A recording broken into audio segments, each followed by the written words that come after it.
Hello everyone and welcome back to the lesson. We continue with the topic mergers and acquisitions. We'll, in our today's lesson, cover the second valuation model for mergers and acquisitions. Remember, in our last session we stated that there are three main valuation models, that is the asset-based model, the market-based model, and the cash models. Today we focus on the market-based models, which use market data to value valuations. So the market relative models may be based on, say, the price earnings ratio, which produces an earnings based valuation of shares, and that could be one of the most sensible starting point for valuing a listed company. Okay, so listed companies, the most sensible starting point is a use of market-based earnings, market-based models. So if the stock exchange or if the stock market is efficient, then the market price will reflect the market's assessment of the company's future cash flows and risk. And by now, I know you understand that the difference between a company's share price and its earnings figure is its PE ratio, which also indicates the market's assessment of the company's future cash flows and risk. And therefore, a higher PE ratio may indicate optimistic expectations. If a company has a higher PE ratio, it indicates optimistic expectations. These are expectations that the cash flows and earnings will grow rapidly in the years to come, so that a higher price is being paid for future profit prospects. So if an acquirer is paying now, then the acquirer has the expectation that the company's profits will increase in the future. That is one indicator of a higher PE ratio. Another indicator of a higher PE ratio is a security of earnings.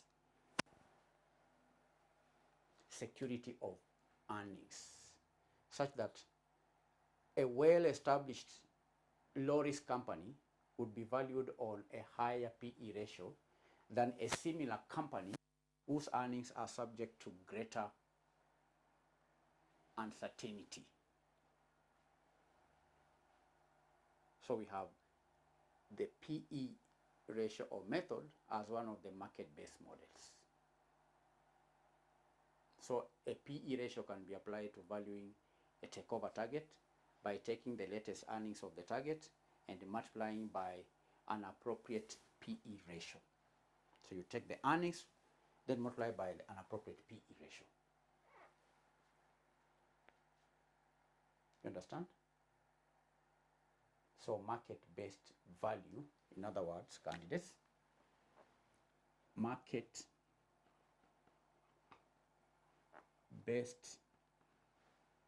value would be equal to the PE ratio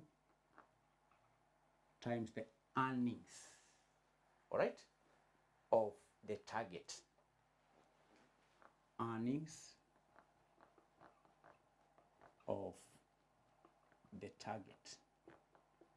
So you take an appropriate ratio, then multiply it by the earnings of the target, you get the market-based value. You understand?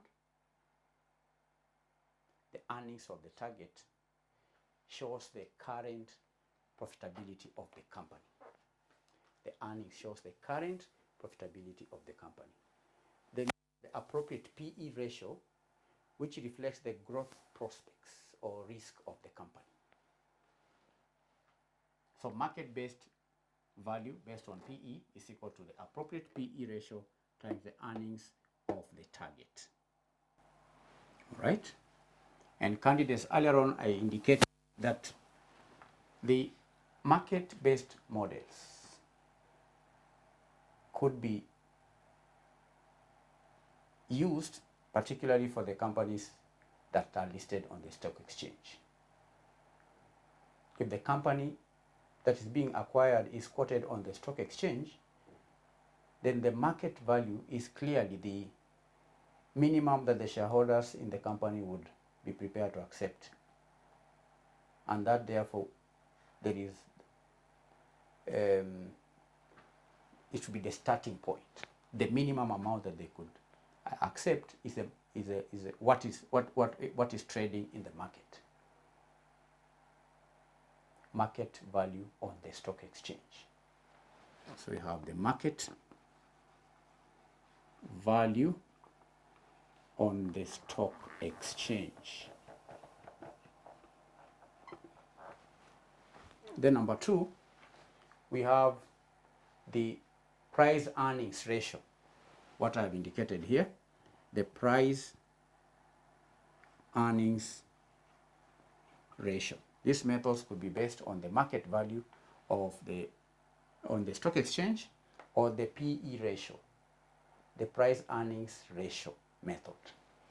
You can use the price earnings ratio method, the price earnings ratio method, which is the most common market-based method in practice, especially when valuing a company that is not quoted on the securities exchange. If a company is not quoted on the securities exchange, then we may use the PE ratio method. You understand? So we take the PE ratio of a similar quoted company, or even just the average PE for the industry, and apply it to the earnings available to the shareholders. That is profit after tax of the company that is being valued. So if you are valuing an unquoted company, then we should reduce the PE ratio and arrive at a lower value in order to reflect the fact that the shares are currently not marketable.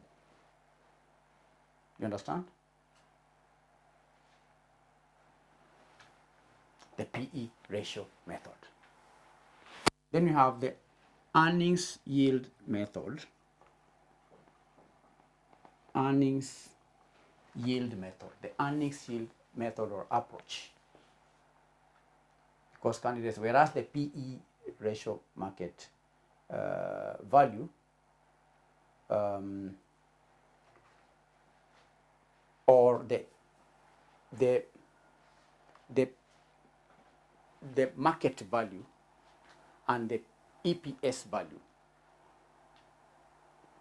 we know the earnings yield is just the inverse of the PE ratio.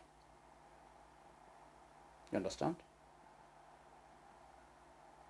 So we take the earnings yield of the similar quoted company and apply it to the company that is being valued.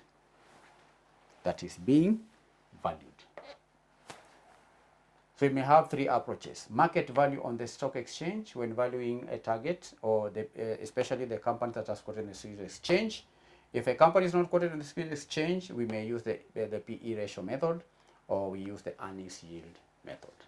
Now let's have an illustration. This is again August 2023, question 4. The statement of financial position of 2 companies, ACO Limited and Bureau Limited, as at 31st December 2022 are shown below. So we have the statement. Then additional information number 1. ACO Limited is proposing to acquire Bureau Limited by means of an issue of its own ordinary shares in exchange of the company's shares of Bureau Limited. Number 2. The management of the 2 companies have availed the following information to assist the takeover. So we have the maintainable annual profits after tax attributable to equity shareholders, current market price per ordinary share. We have the current earnings per share. The tax rate is 30%. Using earnings per share basis and market value basis, and assuming no synergy effects accrue from the takeover, determine the total number of shares the directors of ACO Limited will have to offer to the shareholders of Bureau Limited. That is the question. That is the question. So let us answer it. We are to calculate the number of shares based on EPS, based on EPS, earnings per share.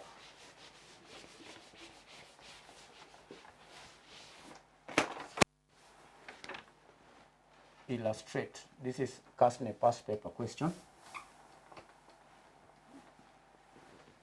August 2023, question 4. Using earnings per share basis. Using earnings per share basis and market value basis. Those are two approaches. So let's begin with earnings per share basis. The earnings per share basis. Using the earnings per share basis, what is the question? The question is, determine the total number of shares the directors of the acquirer would have to offer to the shareholders of the target company. So here we have to calculate the number of shares to be issued to acquire the target. That is the question. The number of shares to be issued will be equal to the exchange ratio times number of shares of the target. We do not have the exchange ratio, not have the of shares of the target.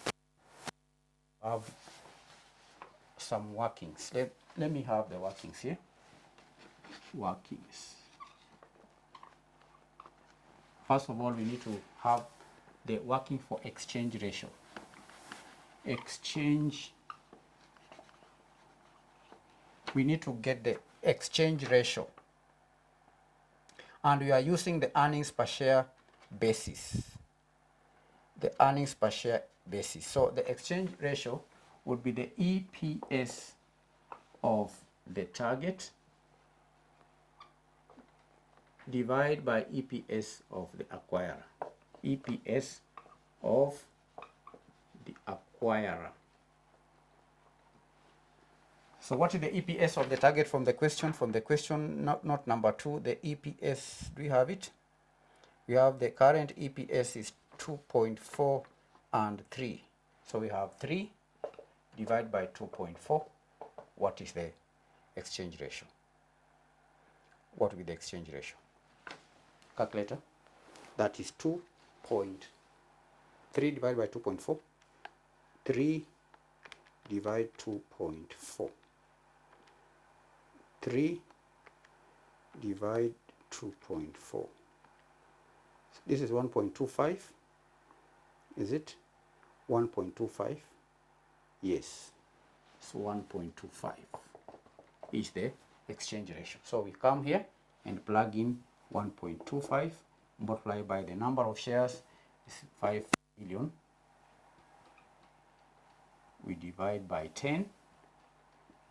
5 million is the total value of shares. 10 is the par value.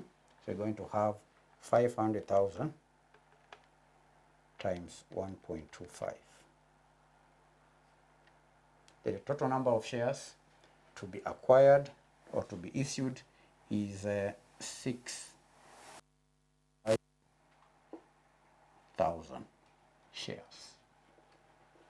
That's the answer using the EPS method. Then using the market basis method, market value or basis method, the number of shares, formula, number of shares to be issued will be equal to, again, the exchange ratio. We take the exchange ratio multiplied by the number of shares of the target. So this is working 1. working to exchange ratio, we take the MPS of the target divide by the MPS of the predator or acquirer. What is the MPS? The MPS of the target from the question is 2724. This is equal to 27 divided by 24. How much is it? 27 divided by 24. That with the exchange ratio. 27 divided by 24. 1.125. 1.125. 1.125. This is equal to 1.125 times 500,000. So 1.125 times 500,000, the exchange ratio, is equal to 562,500 shares. This is the number of shares to be issued to the target, 560,500 shares. Is that clear, candidates? Yeah, that effectively brings the lesson to an end, where we have learned how to value a target using the market-based valuation methods. Thank you for attending the lesson. In our next session, we're going to cover the cash basis method. Bye-bye.